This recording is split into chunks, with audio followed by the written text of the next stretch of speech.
Elkin Osorio, que es el director de promoción y prevención, el doctor José Fernando Valderrama, que es el subdirector de enfermedades transmisibles, el doctor Padilla, Julio Padilla, que es del equipo de la subdirección, y la doctora Alexandra, que es de la dirección de epidemiología del ministerio. Entonces, pues, la palabra es de ellos. La idea es que ustedes pregunten cuando consideren que tengan que preguntar. El propósito es que ustedes tengan la claridad total frente a este tema y de esta manera puedan compartir con todos los colombianos cómo prevenir, qué hacer cuando tengan sospechas de que haya chikungunya.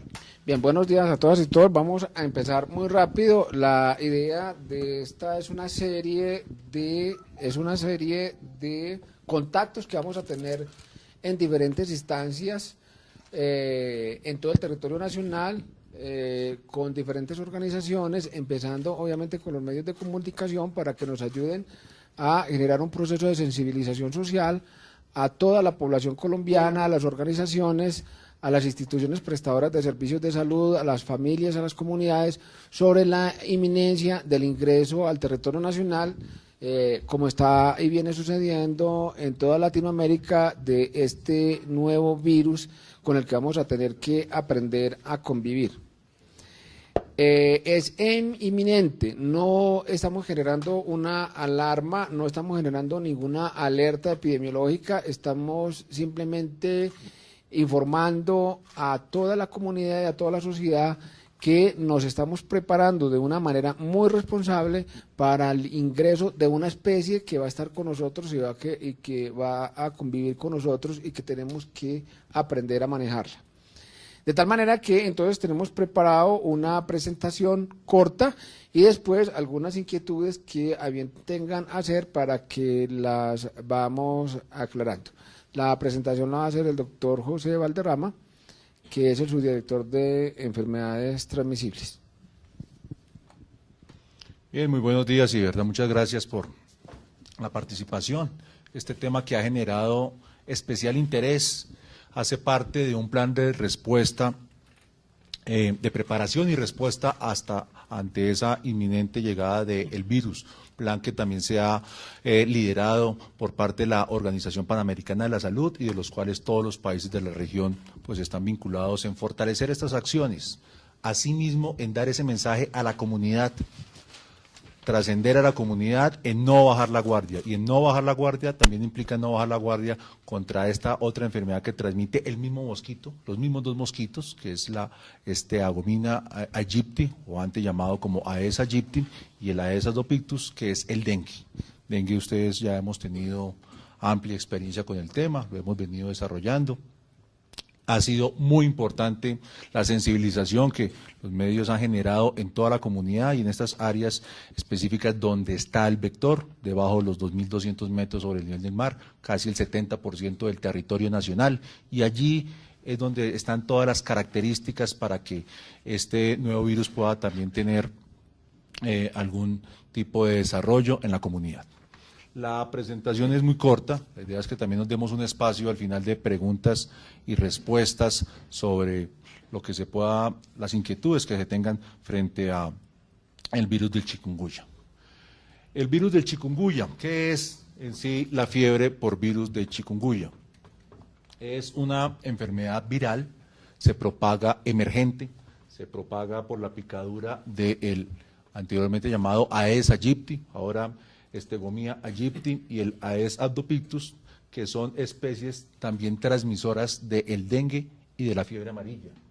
Es causada por un alfavirus que los primeros registros, vamos a ver, están en el Viejo Mundo, en África, y desde el 2013 la Organización Panamericana de la Salud identifica ya casos en la región de las Américas. La distribución del virus del chikungunya, principalmente en países de África, también se encuentra esta distribución en lo que son las islas del Océano Índico, en la región del Pacífico, incluyendo también algunos casos identificados en Australia, el sudeste asiático, todo lo que es India, Indonesia, Tailandia, y desde el 2013 aquí en la región de las Américas. Algo de la historia de este virus. En 1952 fue aislado en Tanzania y el origen de la palabra chikungunya proviene del idioma de Tanzania, de la lengua africana macondi, y quiere decir hombre encorvado, haciendo referencia a esa sintomatología que pueden presentar las personas que padecen del virus, en donde la afección articular y el dolor articular es una de sus características. Del 2004 al 2006 se registraron brotes en Kenia, se extendió por Comoros, algunas otras islas del Océano Índico. En 2006 se extendió a todo lo que es India, Malasia, Indonesia. En 2007 hubo un brote en la región sur de Italia. Posteriormente, en 2010, se continuó algunos brotes en la India, Singapur, Malasia, Indonesia, y tenemos actualmente el registro por la Organización Panamericana de la Salud que a finales de 2013 se registró en las islas del Caribe inglés. Actualmente tenemos notificación de casos importados en Estados Unidos y en algunos países de la región. A semana, con la última información de la Organización Panamericana de la Salud, a semana epidemiológica 27, tenemos registros de casos en Estados Unidos, en México, en Panamá, en Perú 2 casos importados, en Venezuela 17 casos importados, en Brasil 2 casos en Chile y en el Caribe no latino en Barbados y en las Islas Caimán. Ese es el panorama epidemiológico en la región. ¿Esto qué nos orienta? A adelantar todas las acciones de preparación ante el inminente ingreso del virus aquí en la región. Tenemos ya países vecinos que han tenido casos autóctonos. Tenemos los vectores y tenemos la población susceptible. El virus del chikungunya solo tiene un serotipo, no es como el virus del dengue que tiene 4 serotipos y que puede reincidir en la infección a las personas. El virus ocasionaría una primera infección, pero por la cantidad de susceptibles, alrededor de 22 millones de personas que tiene el país en territorios donde está circulando el vector, podrían estar susceptibles a la infección por el virus. ¿Qué se ha definido en cuanto a las acciones de preparación? Es fundamental el extender, el masificar y el sensibilizar tanto a los profesionales de salud, todas las empresas administradoras de planes de beneficio y a sus IPS, ejercicio que se ha venido realizando desde el año pasado ante la alerta en la región de las Américas y que se ha ratificado aquí mediante la circular 014 del 8 de marzo de 2014, dando estas instrucciones. Caso sospechoso, paciente que presenta fiebre, la sintomatología es muy similar a la sintomatología del paciente con dengue, es un cuadro febril, 38.5 grados, pero que también se acompaña por unas características particulares. Si el virus del dengue se conocía como esa fiebre quebrantahuesos, este virus da una sintomatología articular aún más específica. Es un comienzo agudo, que no se explica por otras condiciones médicas, y es muy importante aquí tener este panorama ante la introducción del nexo, personas que han estado en estos territorios donde se ha identificado ya la transmisión del virus, que tienen esta sintomatología durante las 2 semanas anteriores al inicio de los síntomas. Aquí también el llamado es a estos profesionales de salud con esta temporada vacacional en donde tenemos un tránsito importante con algunos países en donde se han registrado casos, República Dominicana, Islas del Caribe inglés, Cuba, Guyana Francesa, bueno, Puerto Rico, algunos países donde ya tienen alguna transmisión autóctona, el identificar estos potenciales viajeros, el nexo o la noción de contagio y las características clínicas. Y también es importante hacer un énfasis y es el diagnóstico de este evento, es un diagnóstico clínico y el manejo es un manejo teniendo en cuenta este diagnóstico clínico y es un manejo sintomático. Siguiente. Para efectos de la vigilancia epidemiológica, para efectos de tener cómo es la introducción del virus en el país, se tiene la definición del caso confirmado en donde por métodos de laboratorio, PCR y aislamiento viral, con el que ya cuenta el Instituto Nacional de Salud y con el que se está fortaleciendo la Red Nacional de Laboratorios, se va a sellar la confirmación y la trazabilidad epidemiológica del virus. Pero en sí, el diagnóstico de este virus es un diagnóstico clínico, al igual que el diagnóstico de dengue. La transmisión, como lo vimos, por los mismos vectores del dengue y de la fiebre amarilla. Este vector es con el que tenemos que intensificar todas nuestras acciones de prevención y de control, y este es el que tenemos que trascender a la comunidad con el mensaje de no bajar la guardia. Importante que, si bien hemos tenido una sensibilización y una mejora en la comunidad con las acciones contra el dengue, aquí el reto es seguir nuestro reto contra el dengue. Nuestro domicilio, nuestro domicilio, mantener todas las acciones contra el vector. Siguiente. El periodo de incubación. Los mosquitos adquieren el virus del chikungunya cuando pican, particularmente la hembra del mosquito pica a una persona que tiene el virus del chikungunya y allí lo adquieren.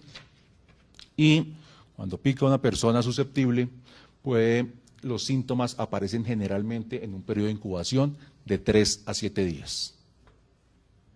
La fase aguda, caracterizada generalmente por ese inicio súbito de fiebre, superior a 38,5 grados de temperatura, dolor articular y severo, y otros síntomas que se pueden presentar son cefalea, dolor difuso de espalda, ese dolor articular, mialgias, que quiere decir dolor en los músculos, náuseas, vómitos, poliartritis, o sea, dolor en varias articulaciones y ocasionalmente conjuntivitis. Esta fase dura entre 3 y 7 días.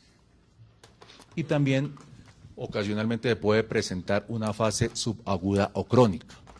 La mayoría de las personas pueden en algún momento ser asintomáticas, como con el virus del dengue. Lo pica el mosquito, presentar una sintomatología bizarra.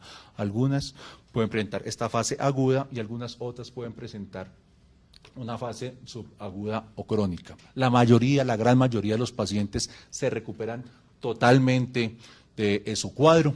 Este virus, a diferencia del virus del dengue, en raras oportunidades ha ocasionado muertes, tiene una muy baja letalidad, no mata como sí mata el virus del dengue, pero en algunas se ha descrito que pueden persistir algunos síntomas crónicos no muy frecuentes, en donde también con adultos mayores, mujeres embarazadas y población susceptible o niños hay que estar más atentos. Puede aparecer una reaparición de los síntomas en algunos pacientes con características reumáticas y con exacerbación del dolor en huesos y articulaciones. De ahí la importancia de este diagnóstico clínico y la identificación por parte del profesional de la salud de la noción de contagio. Siguiente. En algunos casos excepcionales, como les menciono, la enfermedad puede ser crónica, persistencia de síntomas, de sus dolores articulares, dolor de espalda. Algunos estudios que se han realizado a nivel mundial reportan que entre un 12 o un 18% de los pacientes podrían tener algunos síntomas recurrentes en un transcurso de 18 meses hasta 24 meses. Algunos indican que menos de la mitad de los pacientes pueden presentar síntomas hasta los 10 meses. Y aquí es el seguimiento y la orientación en cuanto al manejo de estos pacientes, en donde hay que tener atención. Siguiente. El síntoma más persistente en la enfermedad subaguda y crónica es la artralgia. No hay cambios significativos en las pruebas de laboratorio, tampoco en radiografías de estas articulaciones que suelen ser afectadas. Algunos pueden presentar algunas molestias durante esta fase crónica, fatiga, depresión por este dolor articular que los pueda afectar. Siguiente. Grupos de riesgo. No hay individuos que sean más propensos a otros. En Colombia toda la población sería susceptible, toda la población que está en áreas donde tenemos la circulación del mosquito, la circulación del vector. Hay unos grupos en los cuales sí hay que estar más atentos, mujeres embarazadas, adultos mayores y niños menores de 5 años. Los mismos grupos de especial atención en cuadros que pueden presentar dengue. Es una enfermedad viral que se puede solapar con dengue, de allá la importancia de la orientación clínica que le dé el profesional de salud. El riesgo de comorbilidades puede aumentar el riesgo de algunas complicaciones, pacientes que tienen enfermedades de base, hay que estar también atentos. Y no existe de por sí un riesgo significativo cuando se afecta cuando hay una transmisión vertical, o sea, cuando nace el producto y la mamá puede tener el virus del chikungunya. El tratamiento en la enfermedad aguda es un tratamiento netamente sintomático y de soporte. Se usan analgésicos para aliviar ese dolor articular, teniendo en cuenta las características del paciente y según la prescripción médica se puede utilizar algún otro tipo de medicamento como los corticoides. Aquí también es importante en los casos en la comunidad la hidratación, ocasiona una fiebre elevada y esa fiebre puede ocasionar sudoración y deshidratación, mantener muy hidratadas a las personas que pueden comenzar a presentar estos síntomas. Y el tratamiento de la enfermedad subaguda y crónica es igual el tratamiento antiinflamatorio, tratamiento analgésico para el dolor, a largo plazo puede también incluir algún otro tipo de analgésico o corticoides según las características propias del paciente y tratamiento también de fisioterapia para rehabilitación en los casos de dolor subagudo y crónico. ¿Qué acciones en reducción de riesgo? Estas áreas en donde hay transmisión, donde tenemos zonas de endemia o hiperendemia ocasionadas por el mosquito, por el Steatogomia aegypti y por el Aedes albopictus. Las ciudades donde más tenemos transmisión en dengue son las áreas de riesgo donde tendríamos transmisión del virus. Importante aquí también la protección personal frente al vector. Estas medidas propias que podemos nosotros adquirir son las mismas contra el dengue, usar la ropa que cubra la máxima superficie de piel posible, usar repelente en estas áreas o en estas zonas expuestas y en las personas que estén sintomáticas, que estén en reposo, niños, ancianos o demás, que estén en sus domicilios, utilizar mosquiteros para evitar la transmisión o la picadura de estos mosquitos. Asimismo, aquí el mensaje fundamental y que queremos trascender a toda la comunidad es no bajar la guardia contra el vector. Se ha ganado mucho, hemos sensibilizado en estos territorios en donde tenemos una transmisión de dengue, esas acciones tanto a nivel de su domicilio como a nivel del peridomicilio. Y también hemos logrado avances significativos en estas otras áreas donde persiste la gente, el trabajo que se ha hecho en colegios, en escuelas, ese reto antidengue ha sido fundamental para que eliminemos los potenciales criaderos, eliminemos esos sitios que son propios de incubación de los mosquitos, reservorios de agua. Hay un punto importante también que es tenemos un 70% de probabilidad de consolidación del fenómeno del niño y con la Unidad Nacional de Gestión del Riesgo a nivel nacional y otros sectores hemos adelantado todas estas acciones de preparación en donde este tema de trascender, de tener un almacenamiento adecuado de agua en nuestros hogares.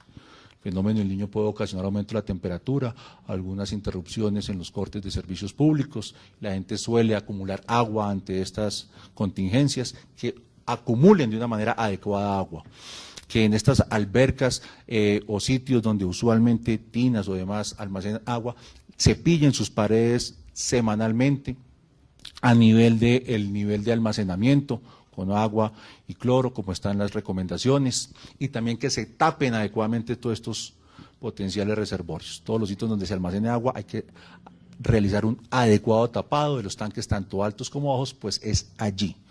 Y fundamental el tema de los inservibles, tanto en nuestro domicilio como en nuestro predomicilio. Escuelas, colegios, parques, cementerios y demás, donde podamos tener la proliferación del vector, allí es donde tenemos que atacar el vector y allí es donde vamos a tener éxito teniendo una mitigación del impacto que pueda tener la potencial introducción del virus.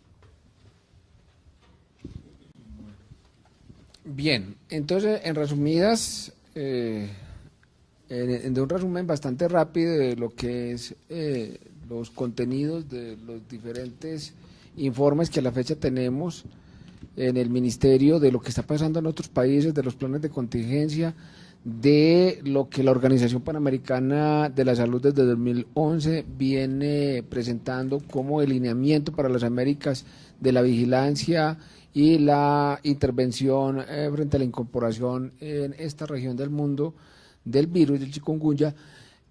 Colombia entonces presenta estos lineamientos generales.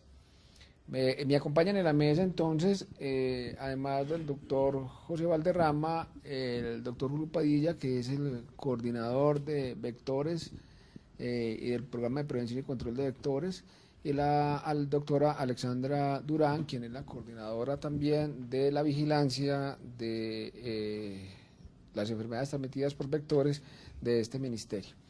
Entonces, si tienen algunas preguntas específicas, pues con mucho gusto estaremos atentos a responderlas. Si quieren, dejamos el micrófono para que hagan las preguntas, para que quede en la grabación.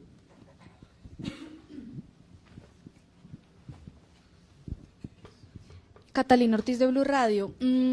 ¿Tienen confirmados algunos casos en Colombia? Si no, ¿en qué zonas específicas también se están llevando a cabo como todas estas alertas, la prevención y por qué estas zonas? No, hasta el momento no tenemos ningún caso confirmado. Mediante el sistema de vigilancia, nosotros tenemos sujetos a vigilancia las enfermedades que tienen sintomatología semejante a chikungunya, como es el caso de dengue, y a partir de ahí podemos tener información sobre una posible introducción. Además, como los decía el doctor Elkin Osorio, estamos haciendo un plan para fortalecer la parte diagnóstica y poder identificar el ingreso del virus al país. Hasta el momento no tenemos casos ni sospechosos ni confirmados.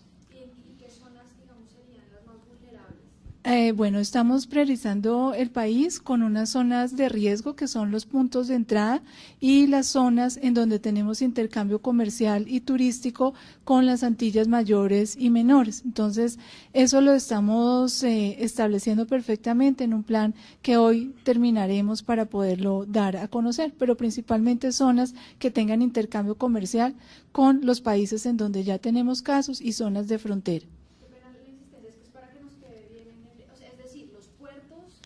Los departamentos que tienen puntos de entrada, que tienen zonas de frontera, o sea, son las costas colombianas, pero en la costa pacífica estaría principalmente Cali, ya que es la ciudad de mayor intercambio comercial y turístico. En el oriente colombiano, pues estaría toda la frontera con Venezuela, Cúcuta, Bucaramanga, Arauca. En la zona de frontera Colombo, peruano-brasilera con Leticia, Bogotá indudablemente y la costa atlántica de Colombia y ciudades grandes como por ejemplo Medellín. Buenos días, Daniel Hernández de RCN La Radio. Esta enfermedad de la que ustedes hablaban, pues como se habla de molestias articulares, en caso de no ser tratada puede generar secuelas motrices en la persona que la sufre o llega, se cura y no hay ninguna secuela secundaria. Bien, rápidamente. Es una enfermedad que se caracteriza por una fase aguda. La mayoría de los pacientes, algunos pueden ser asintomáticos, otros presentan estas características en su sintomatología aguda, el dolor articular. Generalmente resuelve, antiinflamatorios y con las molestias para el dolor resuelve. En muy excepcionales ocasiones, unos porcentajes entre el 10 y un 18% pueden persistir de manera subaguda algunas molestias articulares. Pero en general es una enfermedad que es limitada, características febriles, dolor articular, que resuelven al cabo de esos pocos días.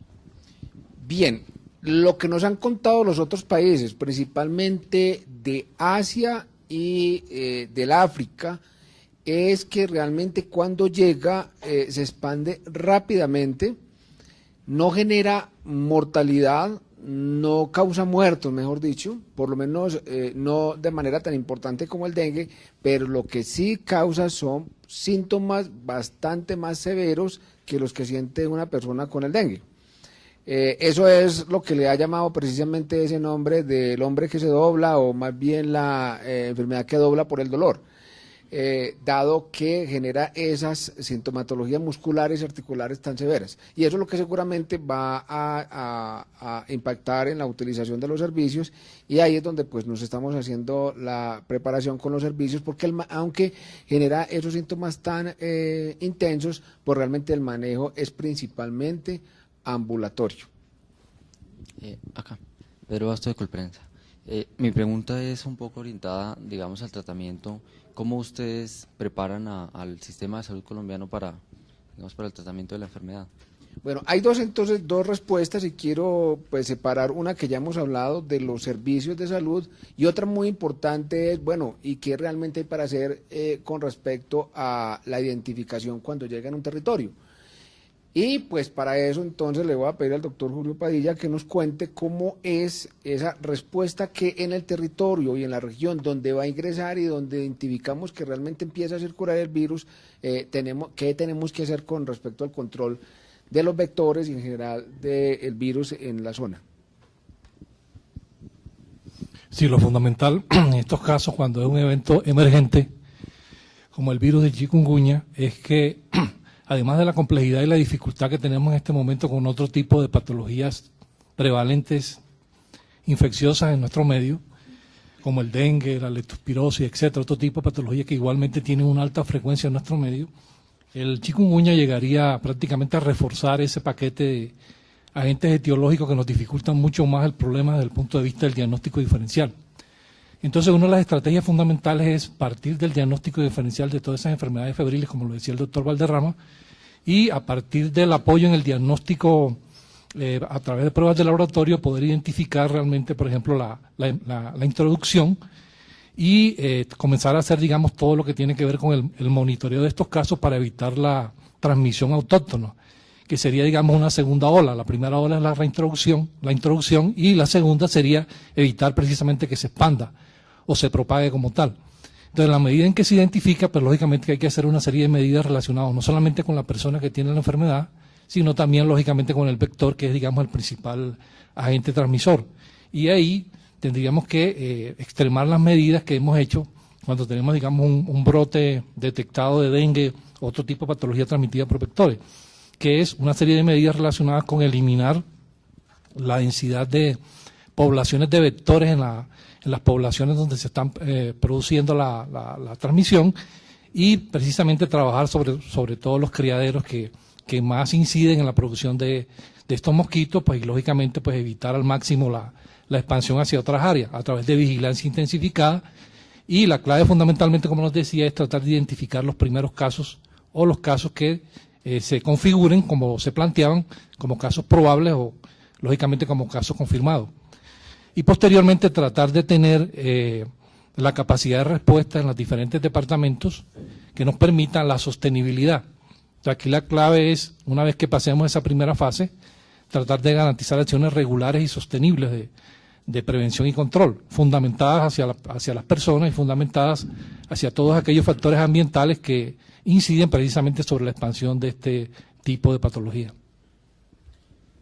Quiero insistir en algo y ojalá que nos sirvieran de diseminación de esta pequeña ecuación. Nos va a llegar, no hay nada que hacer, nos va a llegar, pero tenemos todas las posibilidades y todas las tecnologías para que no se expanda, porque conocemos todo acerca de los mecanismos, cómo se va a transmitir por los vectores. Los vectores los conocemos, los reconocemos, sabemos dónde están, sabemos cómo nacen, cómo se crían, cómo se expanden. Y la principal estrategia es la de saneamiento peridomiciliario y comunitario. Y eso no lo podemos hacer nosotros, no lo pueden hacer los hospitales, no lo pueden hacer los médicos, eso lo hacen las familias, lo hacen las comunidades que mantienen sus áreas peridomiciliarias y las domiciliarias libres de criaderos. Si no tenemos criaderos en la casa y si no tenemos criaderos en los peridomicilios, es imposible que el virus se propague. Pero si los tenemos, tiene todas las posibilidades que se hagan, porque ustedes saben que Colombia, dada su situación climatológica, o más bien su situación geográfica, que favorece un clima propicio para la generación de vectores, si le colocamos los criaderos, pues tienen la posibilidad de propagar esta y muchas otras enfermedades. Digamos, las posibilidades de intervención están en manos en general, de toda la sociedad, de todas las comunidades y de todas las familias. Y por supuesto de los servicios, que nos toca el tema de procurar que las personas que estén enfermas y que estén infectadas pues logren salir avantes. Pero digamos, ahí es donde en general las comunidades y las familias nos pueden ayudar mucho a que Colombia minimice el riesgo de la expansión del virus si logramos que las condiciones de saneamiento, principalmente en las zonas urbanas y periurbanas, se mantengan adecuadas.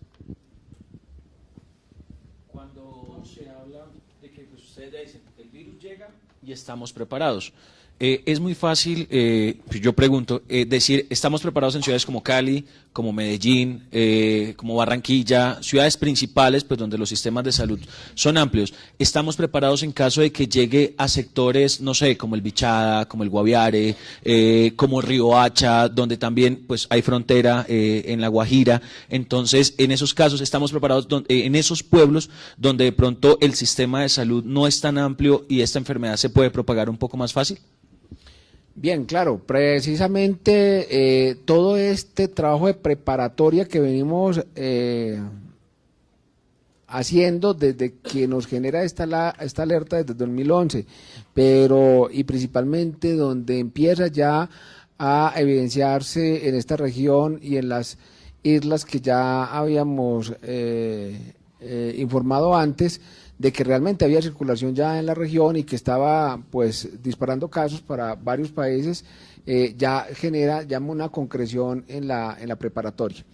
Podemos decir entonces que ya todas estas informaciones, ya que los servicios de salud están informados, están preparados todos absolutamente en toda la región colombiana, ajustes con relación a la red de laboratorios que nos va a acompañar en este proceso de monitoreo y vigilancia, y obviamente a los equipos de respuesta que tenemos en las diferentes regiones están listos y preparados.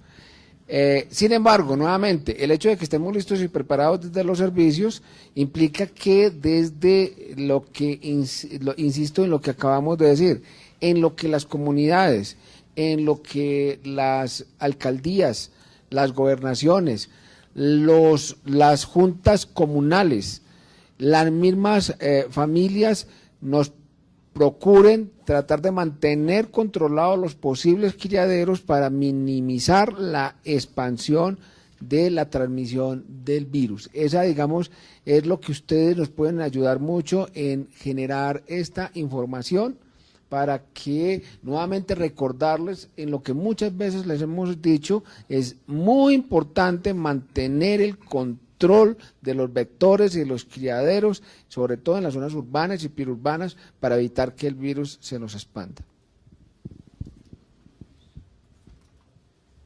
Ustedes hablaban de enfermedades base donde ya se puede complicar el virus. ¿En qué casos pues se debe tener cuidado y puede resultar mortal?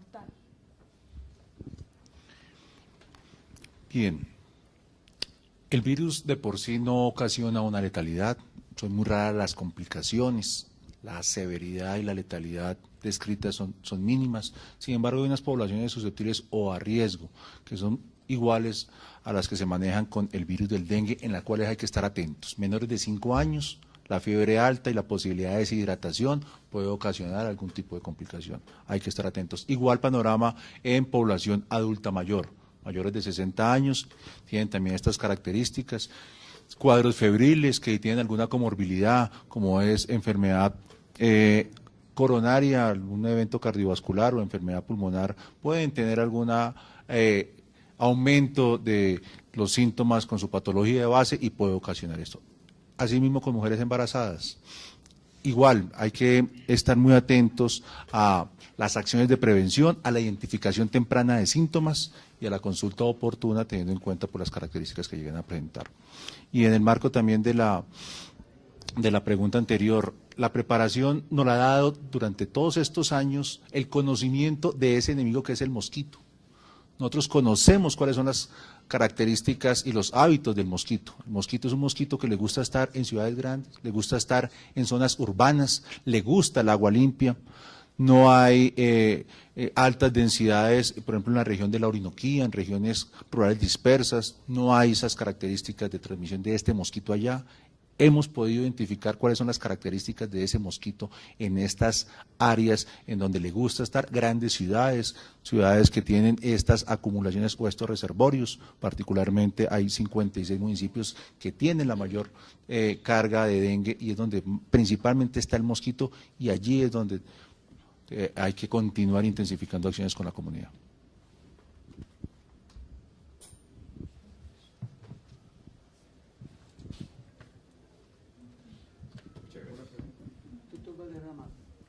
¿Son todos los zancudos o es específicamente uno? Tengo entendido que es el que tiene las patas, digamos, con franjas negras y blancas, o tenemos que tenerle miedo a todos los zancudos, sobre todo en Bogotá y aparecen unos grandotes muy inmensos.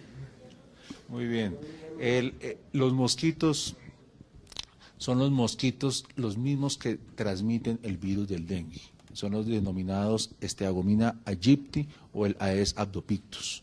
Este es el mosquito que vemos en la lámina. Es un mosquito, la hembra es la que transmite el virus, es la que chupa la sangre de las personas y su característica es que tiene las paticas negras con franjitas blancas. Es un mosquito que está principalmente en áreas urbanas. Los 10 principales municipios que tienen dengue en el país, los que mencionó la doctora Alexandra: Cali, Bucaramanga, Cúcuta, Neiva, Ibagué, Barranquilla, Medellín, Santa Marta y las zonas metropolitanas de estos territorios. Allí es donde se encuentra principalmente el mosquito y ese es nuestro objetivo. Bueno, pero Bogotá no, ¿no? Ni las que están por encima de 1800 metros de altura no van a tener problema. El problema es que independientemente que no nos infectemos acá, si bajamos obviamente a Melgar, a Girardot o a cualquier parte del país donde haya la posibilidad de infectarse, pues nos vamos a infectar, ¿no? No estamos generando una alarma para que la gente no transite, ni mucho menos, ¿no? Ni mucho menos. Lo que estamos es precisamente alertando, diciendo, precisamente allá donde se ha transmitido el dengue, precisamente allá donde saben la gente que los pican esos mosquitos, no al que pican en las zonas frías, pero allá donde sí pican y transmiten el dengue, es allá donde vamos a tener la posibilidad de infectarlos. Y es precisamente allá donde hay que enfatizar todas las medidas de control y de vigilancia, que es la que estamos en este instante principalmente monitoreando. Y para complementar un poco, los hábitos de picadura del mosquito es diurno, pica de día, a diferencia de otro tipo de mosquitos como el de la malaria, ¿no? Entonces aquí el mosquito generalmente vive en la casa, está, digamos, durante el día en los cuartos, detrás de las camas, en las cortinas, etcétera, y uno no siente cuándo le pica, pero fundamentalmente el hábito de ello es diurno, y vive con la gente, vive ahí cerca de la vivienda, casi que no vuela más de 100 metros, digamos, porque todo el tiempo tiene su alimento ahí, entonces no se mueve sino cuando tiene el alimento fijo, y de ahí la importancia de hacer todas las acciones de protección personal.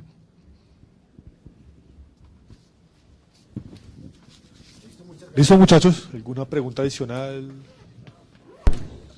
Muchas gracias. Bueno, mil gracias. Elkin Osorio, que es el director de promoción y prevención, el doctor José Fernando Valderrama, que es el subdirector de enfermedades transmisibles, el doctor Padilla, Julio Padilla, que es del equipo de la subdirección, y la doctora Alexandra, que es de la dirección de epidemiología del ministerio. Entonces, pues, la palabra es de ellos. La idea es que ustedes pregunten cuando consideren que tengan que preguntar. El propósito es que ustedes tengan la claridad total frente a este tema y de esta manera puedan compartir con todos los colombianos cómo prevenir, qué hacer cuando tengan sospechas de que haya chikungunya. Bien, buenos días a todas y todos. Vamos a empezar muy rápido. La idea de esta es una serie de contactos que vamos a tener en diferentes instancias en todo el territorio nacional, con diferentes organizaciones, empezando obviamente con los medios de comunicación para que nos ayuden a generar un proceso de sensibilización social a toda la población colombiana, a las organizaciones, a las instituciones prestadoras de servicios de salud, a las familias, a las comunidades, sobre la inminencia del ingreso al territorio nacional, como está y viene sucediendo en toda Latinoamérica, de este nuevo virus con el que vamos a tener que aprender a convivir. Es inminente, no estamos generando una alarma, no estamos generando ninguna alerta epidemiológica, estamos simplemente informando a toda la comunidad y a toda la sociedad que nos estamos preparando de una manera muy responsable para el ingreso de una especie que va a estar con nosotros y que va a convivir con nosotros y que tenemos que aprender a manejarla. De tal manera que entonces tenemos preparado una presentación corta y después algunas inquietudes que a bien tengan hacer para que las vamos aclarando. La presentación la va a hacer el doctor José Valderrama, que es el subdirector de enfermedades transmisibles. Bien, muy buenos días y de verdad muchas gracias por la participación. Este tema que ha generado especial interés hace parte de un plan de respuesta, de preparación y respuesta ante esa inminente llegada del virus, plan que también se ha liderado por parte de la Organización Panamericana de la Salud y de los cuales todos los países de la región pues están vinculados en fortalecer estas acciones, asimismo en dar ese mensaje a la comunidad, trascender a la comunidad en no bajar la guardia, y en no bajar la guardia también implica no bajar la guardia contra esta otra enfermedad que transmite el mismo mosquito, los mismos dos mosquitos, que es la Agomina aegypti, o antes llamado como Aedes aegypti, y el Aedes aegypti, que es el dengue. Dengue, ustedes ya hemos tenido amplia experiencia con el tema, lo hemos venido desarrollando. Ha sido muy importante la sensibilización que los medios han generado en toda la comunidad y en estas áreas específicas donde está el vector, debajo de los 2.200 metros sobre el nivel del mar, casi el 70% del territorio nacional, y allí es donde están todas las características para que este nuevo virus pueda también tener algún tipo de desarrollo en la comunidad. La presentación es muy corta, la idea es que también nos demos un espacio al final de preguntas y respuestas sobre lo que se pueda, las inquietudes que se tengan frente a el virus del chikungunya. El virus del chikungunya, ¿qué es en sí la fiebre por virus de chikungunya? Es una enfermedad viral, se propaga emergente, se propaga por la picadura del anteriormente llamado Aedes aegypti, ahora Agomina aegypti, y el Aedes aegypti, que son especies también transmisoras del dengue y de la fiebre amarilla. Es causada por un alfavirus que los primeros registros, vamos a ver, están en el Viejo Mundo, en África, y desde el 2013 la Organización Panamericana de la Salud identifica ya casos en la región de las Américas.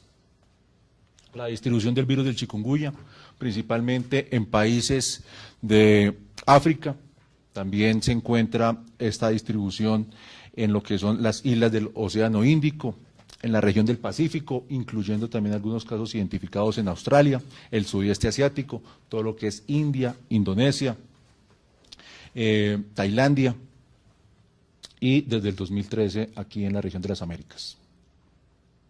Algo de la historia de este virus.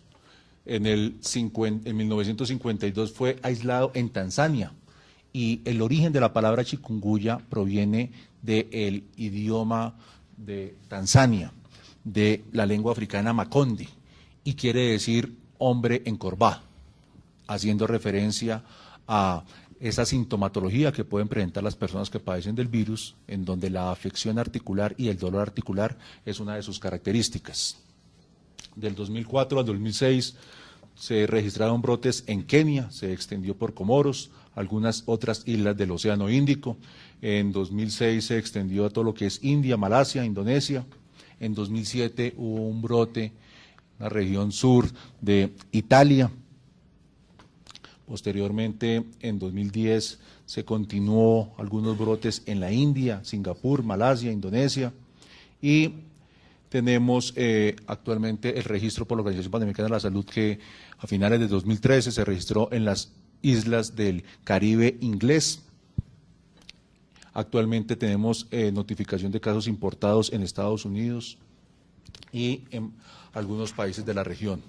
A semana, con la última información de la Organización Panamericana de la Salud, a semana epidemiológica 27, tenemos registros de casos en Estados Unidos, en México, en Panamá, en Perú, 2 casos importantes. Una que ya hemos hablado de los servicios de salud y otra muy importante es, bueno, ¿y qué realmente hay para hacer con respecto a la identificación cuando llega en un territorio? Y pues para eso entonces le voy a pedir al doctor Julio Padilla que nos cuente cómo es esa respuesta que en el territorio y en la región donde va a ingresar y donde identificamos que realmente empieza a circular el virus, qué tenemos que hacer con respecto al control de los vectores y en general del virus en la zona. Sí, lo fundamental en estos casos, cuando es un evento emergente, como el virus de chikungunya, es que además de la complejidad y la dificultad que tenemos en este momento con otro tipo de patologías prevalentes, infecciosas en nuestro medio, como el dengue, la leptospirosis, etcétera, otro tipo de patologías que igualmente tienen una alta frecuencia en nuestro medio, el chikungunya llegaría prácticamente a reforzar ese paquete de agentes etiológicos que nos dificultan mucho más el problema desde el punto de vista del diagnóstico diferencial. Entonces, una de las estrategias fundamentales es partir del diagnóstico diferencial de todas esas enfermedades febriles, como lo decía el doctor Valderrama, y a partir del apoyo en el diagnóstico a través de pruebas de laboratorio, poder identificar realmente, por ejemplo, la introducción y comenzar a hacer, digamos, todo lo que tiene que ver con el monitoreo de estos casos para evitar la transmisión autóctona, que sería, digamos, una segunda ola. La primera ola es la introducción, y la segunda sería evitar precisamente que se expanda o se propague como tal. Entonces, en la medida en que se identifica, pues lógicamente que hay que hacer una serie de medidas relacionadas no solamente con la persona que tiene la enfermedad, sino también lógicamente con el vector, que es, digamos, el principal agente transmisor. Y ahí tendríamos que extremar las medidas que hemos hecho cuando tenemos, digamos, un brote detectado de dengue, otro tipo de patología transmitida por vectores, que es una serie de medidas relacionadas con eliminar la densidad de poblaciones de vectores en las poblaciones donde se están produciendo la transmisión, y precisamente trabajar sobre todos los criaderos que más inciden en la producción de estos mosquitos, pues y lógicamente pues evitar al máximo la expansión hacia otras áreas a través de vigilancia intensificada. Y la clave fundamentalmente, como nos decía, es tratar de identificar los primeros casos o los casos que se configuren, como se planteaban, como casos probables o lógicamente como casos confirmados. Y posteriormente tratar de tener la capacidad de respuesta en los diferentes departamentos que nos permitan la sostenibilidad. Aquí la clave es, una vez que pasemos esa primera fase, tratar de garantizar acciones regulares y sostenibles de prevención y control, fundamentadas hacia las personas y fundamentadas hacia todos aquellos factores ambientales que inciden precisamente sobre la expansión de este tipo de patología. Quiero insistir en algo y ojalá que nos sirvieran de diseminación de esta pequeña ecuación. Nos va a llegar, no hay nada que hacer, nos va a llegar, pero tenemos todas las posibilidades y todas las tecnologías para que no se expanda, porque conocemos todo acerca de los mecanismos, cómo se va a transmitir por los vectores. Los vectores los conocemos, los reconocemos, sabemos dónde están, sabemos cómo nacen, cómo se crían, cómo se expanden. Y la principal estrategia es la de saneamiento peridomiciliario y comunitario. Y eso no lo podemos hacer nosotros, no lo pueden hacer los hospitales, no lo pueden hacer los médicos, eso lo hacen las familias, lo hacen las comunidades que mantienen sus áreas peridomiciliarias y las domiciliarias libres de criaderos. Si no tenemos criaderos en la casa y si no tenemos criaderos en los peridomicilios, es imposible que el virus se propague. Pero si los tenemos, tiene todas las posibilidades que se hagan, porque ustedes saben que Colombia, dada su situación climatológica, o más bien su situación geográfica, que favorece un clima propicio para la generación de vectores. Si le colocamos los criaderos, pues tienen la posibilidad de propagar esta y muchas otras enfermedades. Digamos, las posibilidades de intervención están en manos en general, de toda la sociedad, de todas las comunidades y de todas las familias. Y por supuesto de los servicios, que nos toca el tema de procurar que las personas que estén enfermas y que estén infectadas pues logren salir avantes. Pero digamos, ahí es donde en general las comunidades y las familias nos pueden ayudar mucho a que Colombia minimice el riesgo de la expansión del virus si logramos que las condiciones de saneamiento, principalmente en las zonas urbanas y periurbanas, se mantengan adecuadas. Cuando se habla de que pues, ustedes ya dicen, el virus llega y estamos preparados. Es muy fácil, yo pregunto, decir, estamos preparados en ciudades como Cali, como Medellín, como Barranquilla, ciudades principales, pues donde los sistemas de salud son amplios. Estamos preparados en caso de que llegue a sectores, no sé, como el Bichada, como el Guaviare, como Riohacha, donde también pues hay frontera en La Guajira. Entonces, en esos casos estamos preparados en esos pueblos donde de pronto el sistema de salud no es tan amplio y esta enfermedad se puede propagar un poco más fácil. Bien, claro, precisamente todo este trabajo de preparatoria que venimos haciendo desde que nos genera esta alerta desde 2011, y principalmente donde empieza ya a evidenciarse en esta región y en las islas que ya habíamos informado antes, de que realmente había circulación ya en la región y que estaba pues disparando casos para varios países, ya genera frecuentes, en donde también con adultos mayores, mujeres embarazadas y población susceptible o niños hay que estar más atentos. Puede aparecer una reaparición de los síntomas en algunos pacientes con características reumáticas y con exacerbación del dolor en huesos y articulaciones. De ahí la importancia de este diagnóstico clínico y la identificación por parte del profesional de la salud de la noción de contagio. Siguiente. En algunos casos excepcionales, como les menciono, la enfermedad puede ser crónica, persistencia de síntomas, de sus dolores articulares, dolor de espalda. Algunos estudios que se han realizado a nivel mundial reportan que entre un 12 o un 18% de los pacientes podrían tener algunos síntomas recurrentes en un transcurso de 18 meses hasta 24 meses. Algunos indican que menos de la mitad de los pacientes pueden presentar síntomas hasta los 10 meses. Y aquí es el seguimiento y la orientación en cuanto al manejo de estos pacientes, en donde hay que tener atención. Siguiente. El síntoma más persistente en la enfermedad subaguda y crónica es la artralgia. No hay cambios significativos en las pruebas de laboratorio, tampoco en radiografías de estas articulaciones que suelen ser afectadas. Algunos pueden presentar algunas molestias durante esta fase crónica, fatiga, depresión por este dolor pues articular que los pueda afectar. Siguiente. Grupos de riesgo, no hay individuos que sean más propensos a otros. Colombia, toda la población sería susceptible, toda la población que está en áreas donde tenemos pues la circulación del mosquito, la circulación del vector.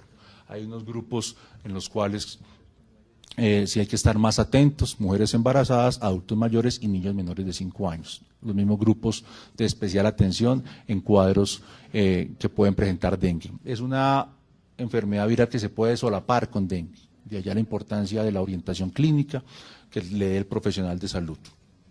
El riesgo de comorbilidades puede aumentar el riesgo de algunas complicaciones, pacientes que tienen enfermedades de base, hay que estar también atentos. Y no existe de por sí un riesgo significativo cuando se afecta cuando hay una transmisión vertical, o sea, cuando nace el producto y la mamá puede tener el virus del chikungunya. El tratamiento en la enfermedad aguda es un tratamiento netamente sintomático y de soporte. Se usan analgésicos para aliviar ese dolor articular, teniendo en cuenta las características del paciente y según la prescripción médica se puede utilizar algún otro tipo de medicamento como los corticoides.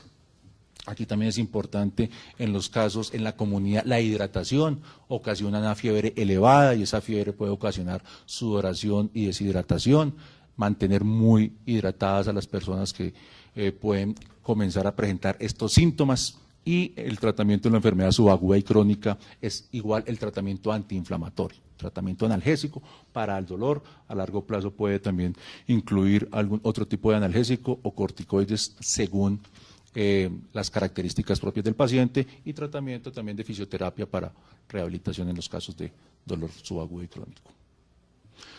¿Qué acciones en reducción de riesgo? Estas áreas en donde hay transmisión, donde tenemos zonas de endemia o hiperendemia ocasionadas por el mosquito, por el Steatogomia aegypti y por el Aedes albopictus. Las ciudades donde más tenemos transmisión en dengue son las áreas de riesgo donde tendríamos transmisión del virus. Importante aquí también la protección personal frente al vector, estas medidas propias que podemos nosotros adquirir son las mismas contra el dengue, usar la ropa que cubra la máxima superficie de piel posible, usar repelente en estas áreas o en estas zonas expuestas y en las personas que estén sintomáticas, que estén en reposo, niños, ancianos o demás, que estén en sus domicilios, utilizar mosquiteros para evitar la transmisión o la picadura de estos mosquitos.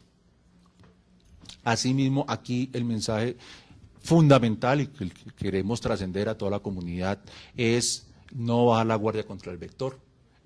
Se ha ganado mucho, hemos sensibilizado en estos territorios en donde tenemos una transmisión de dengue, esas acciones tanto a nivel de su domicilio como a nivel del peridomicilio. Y también hemos logrado avances significativos en estas otras áreas donde persiste la gente, el trabajo que se ha hecho en colegios, en escuelas, ese reto antidengue ha sido fundamental para que eliminemos los potenciales criaderos, eliminemos esos sitios que son propios de incubación de los mosquitos, reservorios de agua. Hay un punto importante también que es tenemos un 70% de probabilidad de consolidación del fenómeno del niño y con la Unidad Nacional de Gestión del Riesgo a nivel nacional y otros sectores hemos adelantado todas estas acciones de preparación en donde este tema de trascender, de tener un almacenamiento adecuado de agua en nuestros hogares.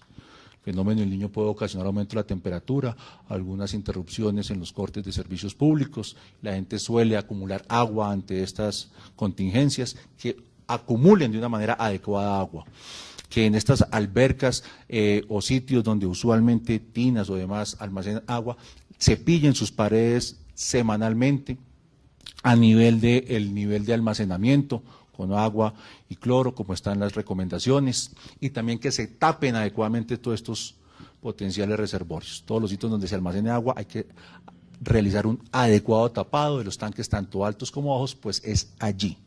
Y fundamental el tema de los inservibles, tanto en nuestro domicilio como en nuestro predomicilio. Escuelas, colegios, parques, cementerios y demás, donde podamos tener la proliferación del vector, allí es donde tenemos que atacar el vector y allí es donde vamos a tener éxito teniendo una mitigación del impacto que pueda tener en potencial introducción del virus. Bien, entonces en resumidas, de un resumen bastante rápido de lo que es los contenidos de los diferentes informes que a la fecha tenemos en el Ministerio de lo que está pasando en otros países, de los planes de contingencia, de lo que la Organización Panamericana de la Salud desde 2011 viene presentando como delineamiento para las Américas de la vigilancia y la intervención frente a la incorporación en esta región del mundo del virus del chikungunya. Colombia entonces presenta estos lineamientos generales. Me acompañan en la mesa entonces, además del doctor José Valderrama, el doctor Julio Padilla, que es el coordinador de vectores y del programa de prevención y control de vectores, y al doctora Alexandra Durán, quien es la coordinadora también de la vigilancia de las enfermedades transmitidas por vectores de este ministerio. Entonces, si tienen algunas preguntas específicas, pues con mucho gusto estaremos atentos a responderlas. Si quieren, dejar el micrófono para que hagan las preguntas, para que quede en la grabación.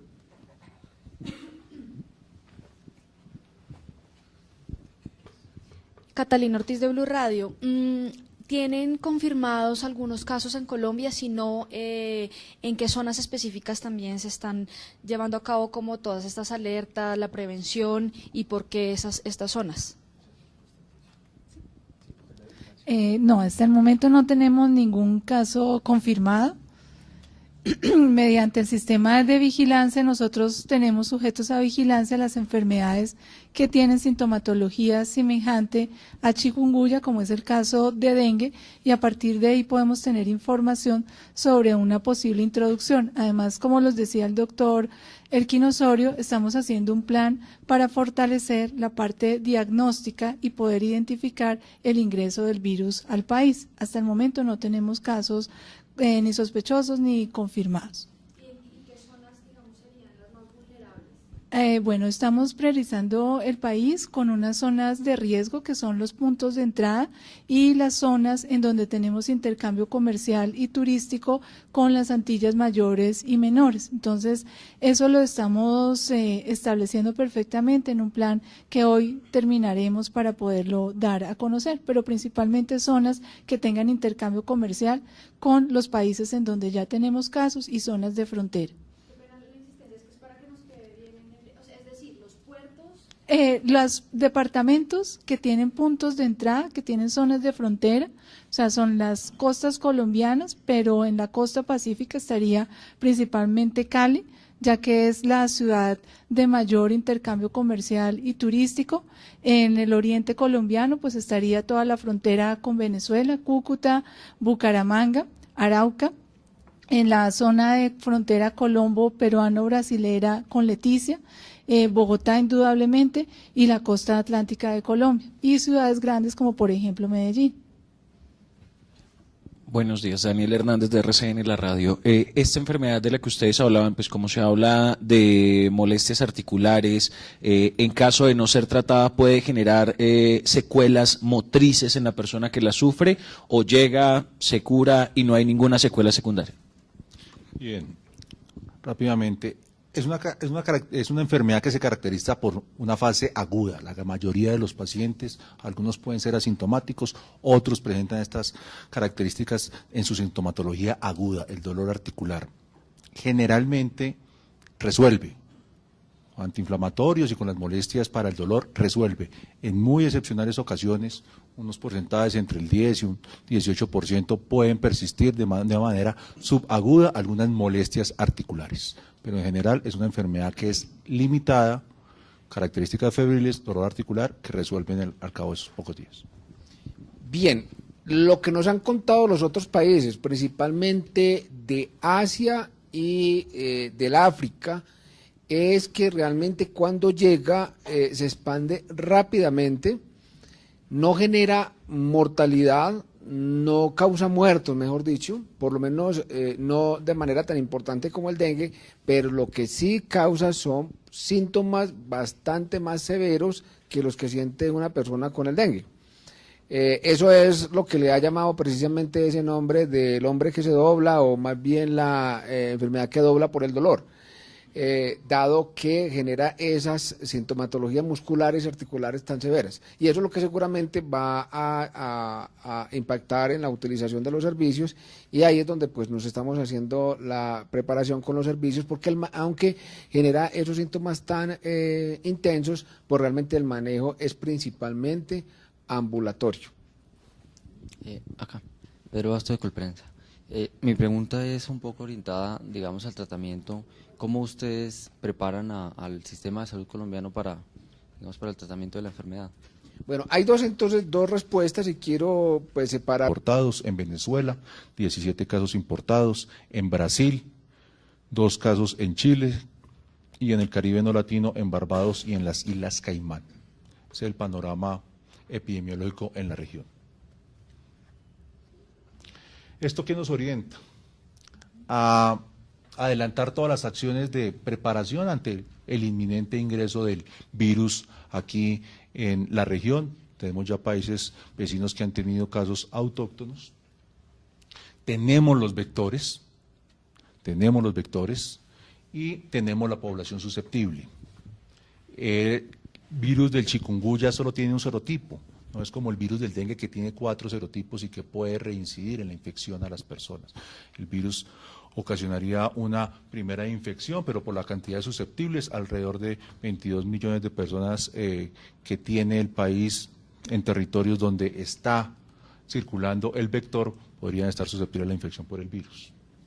¿Qué se ha definido en cuanto a las acciones de preparación? Es fundamental el extender, el masificar y el sensibilizar tanto a los profesionales de salud, todas las empresas administradoras de planes de beneficio y a sus IPS, ejercicio que se ha venido realizando desde el año pasado ante la alerta en la región de las Américas y que se ha ratificado aquí mediante la circular 014 del 8 de marzo de 2014, dando estas instrucciones. Caso sospechoso, paciente que presenta fiebre, la sintomatología es muy similar a la sintomatología del paciente con dengue, es un cuadro febril, 38.5 grados, pero que también se acompaña por unas características particulares. Si el virus del dengue se conocía como esa fiebre quebrantahuesos, este virus da una sintomatología articular aún más específica.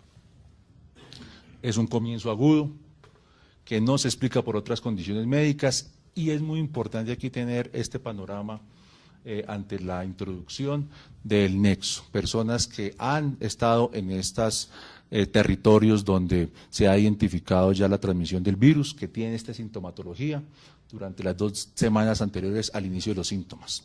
Aquí también el llamado es a estos profesionales de salud con esta temporada vacacional en donde tenemos un tránsito importante con algunos países en donde se han registrado casos, República Dominicana, Islas del Caribe inglés, Cuba, Guyana Francesa, bueno, Puerto Rico, algunos países donde ya tienen alguna transmisión autóctona, el identificar estos potenciales viajeros, el nexo o la noción de contagio y las características clínicas. Y también es importante hacer un énfasis y es el diagnóstico de este evento, es un diagnóstico clínico y el manejo es un manejo teniendo en cuenta este diagnóstico clínico y es un manejo sintomático. Siguiente. Para efectos de la vigilancia epidemiológica, para efectos de tener cómo es la introducción del virus en el país, se tiene la definición del caso confirmado en donde por métodos de laboratorio, PCR y aislamiento viral, con el que ya cuenta el Instituto Nacional de Salud y con el que se está fortaleciendo la Red Nacional de Laboratorios, se va a sellar la confirmación y la trazabilidad epidemiológica del virus. Pero en sí, el diagnóstico de este virus es un diagnóstico clínico, al igual que el diagnóstico de dengue. La transmisión, como lo vimos, por los mismos vectores del dengue y de la fiebre amarilla, este vector es con el que tenemos que intensificar todas nuestras acciones de prevención y de control, y este es el que tenemos que trascender a la comunidad con el mensaje de no bajar la guardia. Importante que, si bien hemos tenido una sensibilización y una mejora en la comunidad con las acciones contra el dengue, aquí el reto es seguir nuestro reto contra el dengue. Nuestro domicilio, nuestro domicilio, mantener todas las acciones contra el vector. Siguiente. El periodo de incubación, los mosquitos adquieren el virus del chikungunya cuando pican, particularmente la hembra del mosquito pica a una persona que tiene el virus del chikungunya y allí lo adquieren. Y cuando pica a una persona susceptible, los síntomas aparecen generalmente en un periodo de incubación de 3 a 7 días. La fase aguda, caracterizada generalmente por ese inicio súbito de fiebre, superior a 38,5 grados de temperatura, dolor articular y severo, y otros síntomas que se pueden presentar son cefalea, dolor difuso de espalda, ese dolor articular, mialgias, que quiere decir dolor en los músculos, náuseas, vómitos, poliartritis, o sea, dolor en varias articulaciones y ocasionalmente conjuntivitis. Esta fase dura entre 3 y 7 días. Y también ocasionalmente se puede presentar una fase subaguda o crónica.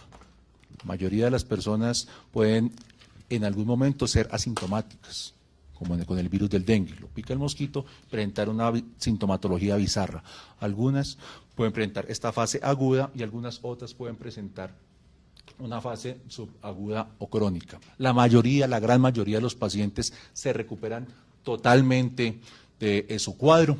Este virus, a diferencia del virus del dengue, en raras oportunidades ha ocasionado muertes, tiene una muy baja letalidad, no mata como sí mata el virus del dengue, pero en algunas se ha descrito que pueden persistir algunos síntomas crónicos no muy